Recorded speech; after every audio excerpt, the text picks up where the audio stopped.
Happy Halloween season! Today we are going to taste some wines that I thought you guys could pair with all of the Halloween candy that your children bring home. Freedom! I can breathe better. So I have never done this before. I have no idea what wine is going to go best with Halloween candy. I don't even eat that much candy myself. But I thought I would use some of my sommelier superpowers to think about what might be really good pairings, and then we'll test them out and I'll let you know, did those actually pair well. So the first wine that I got out was a Cava. Then I got a Chardonnay because I thought, okay, we'll get something fruity and buttery that may go really well with the fruity candy. And then I got a Beaujolais. And then I got an Australian Shiraz that's big and rich and has some of its own chocolatey tones as well. So these are all the wines. I have an idea of what I'd like to pair them with, but you never know. It might turn out to be something totally different is better instead. So, okay, first off, Cava's delicious by itself. Love it. And for the first chocolate, I'm just gonna try a plain, regular Hershey's chocolate with nothing added to it. So that way we can get a sense of just on a basic level, what is good with chocolate.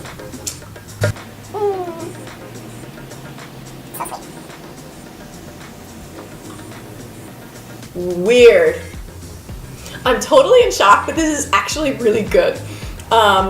This is so strange. I love it when this happens. It's a total surprise because I thought for sure the chocolate with all its sweetness, especially milk chocolate, was going to be way too sweet for this Cava, but actually it's kind of magical together because the Cava just lifts it up. It's a little bit refreshing, it's delicious, both are festive. I mean, okay, maybe I just like drinking bubbles and I love eating chocolate, so you can't go wrong, but it's pretty good. I recommend it. Okay, so now I'm going to taste. I still have a little taste of the chocolate in my mouth. I'm going to take a little more bite of that because, okay, who needs an excuse to eat more chocolate? I'm going to taste it with the Chardonnay. No.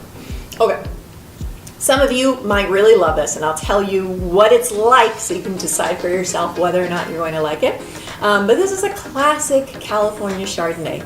There's a lot of, buttery tones to it, as we say in the wine world. And by the way, if these wine terms are confusing you or intimidating you, just write that in the comments and let me know, and I'll do a video explaining them, like the video that I did on body. Check that one out. But for me, there is kind of too much sweetness and too much buttery stuff going on that when I have the sweetness of the chocolate, it's just like a whole sweet, sugary fest, and I'm just not a fan of that. So I'm nixing that combination for myself, and now I'm going to go for the Beaujolais. Okay, Beaujolais is a little bit fruity, but I wouldn't call it sweet. It just has a fruit flavor to it, like I was biting into a raspberry or something. So what happens when I have the chocolate with the Beaujolais is that the chocolate actually tastes sweeter. I don't know why that is. I'm guessing maybe because there's like acidity or freshness in the Beaujolais wine, in a French wine, that makes the chocolate taste even sweeter. And for me, milk chocolate's already super sweet, so I don't really need it to taste any sweeter. On to the Shiraz. Okay, that's really good. This is really good, and it's not just because I've been drinking more wine at this point. I've already had 4 sips of wine, but the chocolate is like, I don't know, what's the description? Oh, it's like if you ever have chocolate that has some dried fruit or a little bit of like berry fruit in it, like dried cranberries in your chocolate. That's what this does.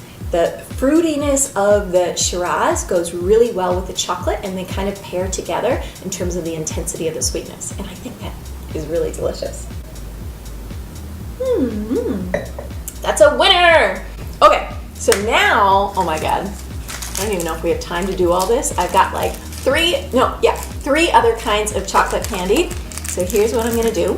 I'm gonna taste them all. I'm gonna go through each one, and I'm gonna report back to you guys as to what I found.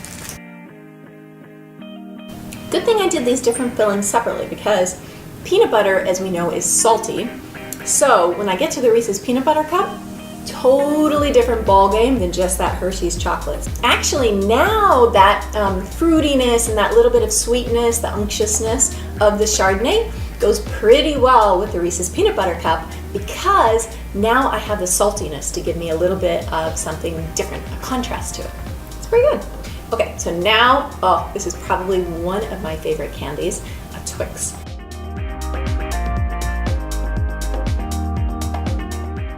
Maybe by this time, when you get enough wines and enough candy in you, it all tastes good. Nope. Take that back. Not the Shiraz.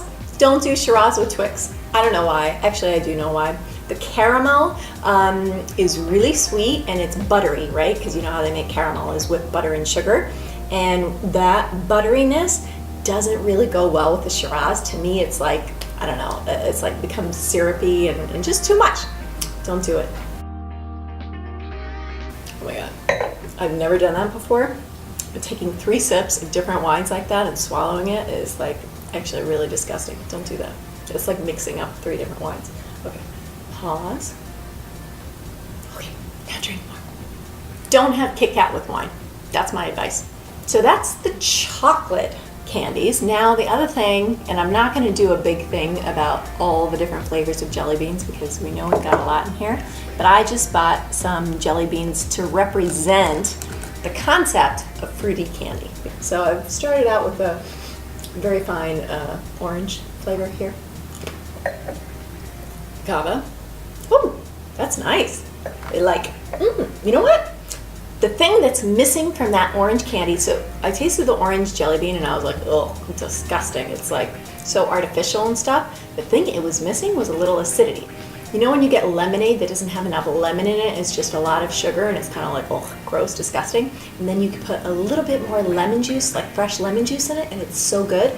That's what the Cava does for this jelly bean. So, jelly bean manufacturers, I have a recommendation for you. Put some Cava in your jelly beans, it's gonna be better. So good. Okay. Once you have a wine with what's called tannins, which are that drying quality that you get in Cabernet Sauvignon, Shiraz, things like that, it's the same thing you have in black tea at the end. Does not work for the fruity candy. It totally like overpowers it, and then I can't even taste the fruit of the candy. Not a great combination. So don't do it. Stop there. There you have it. Fruity candy, go for the Cava. That's my recommendation.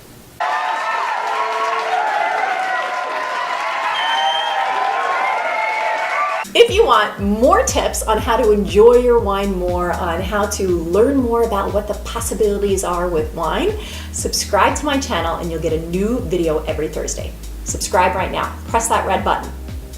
Right now. Okay. Happy Halloween. Cheers.